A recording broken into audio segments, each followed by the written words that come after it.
Laps on iga ema ja isa suurim õnn ja armastus. Tavaliselt räägivad vanemad oma lastest hea meelega. Kuid tööle kandideerides on olukord keerulisem. Seal võib tekkida ebamugav olukord. Lapse olemasolu ei puutu ju tegelikult tööasjadesse. Kui tööandja laste kohta küsib, võib lapsevanem hakata kartma, et teda ei võetagi tööle, kuna tal on lapsed. Lastele tuleb ju palju hoolt pühendada. Äkki tööandja arvab, et lapsevanem puudub liiga tihti töölt, kuna laps on haige.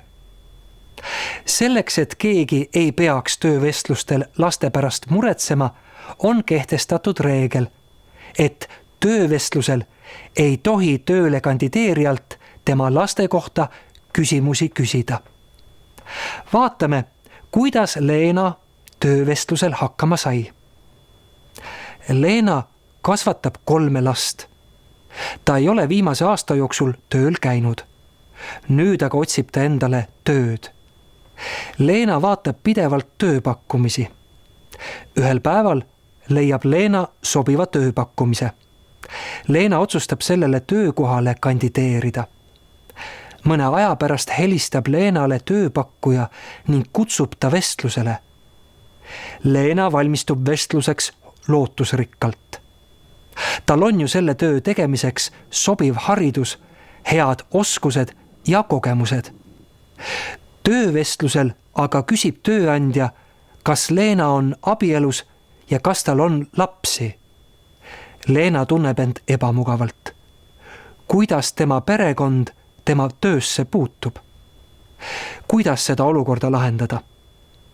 Tegelikult tohib tööandja töövestlusel küsida ainult sellist infot, mis on otseselt töökohustustega seotud.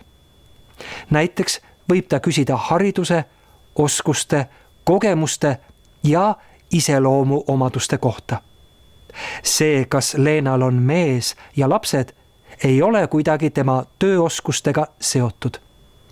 Laste kohta võib tööandja küsida näiteks siis, kui uus töötaja on juba tööle võetud ja töötajate lastele pakutakse soodustusi ning tööandja soovib nendest töötajale rääkida. Otsus, kas rääkida tööandjale oma lastest või mitte, on aga alati töötaja enda teha. Leena otsustas töövestlusel oma perest rääkida, kuid Leena lisas, et ta ei ole kohustatud sellele küsimusele vastama. Tööandja palus vabandust. Seejärel rääkisid nad Leena varasematest töödest. Mõne päeva pärast helises Leena telefon. Leena võetigi tööle.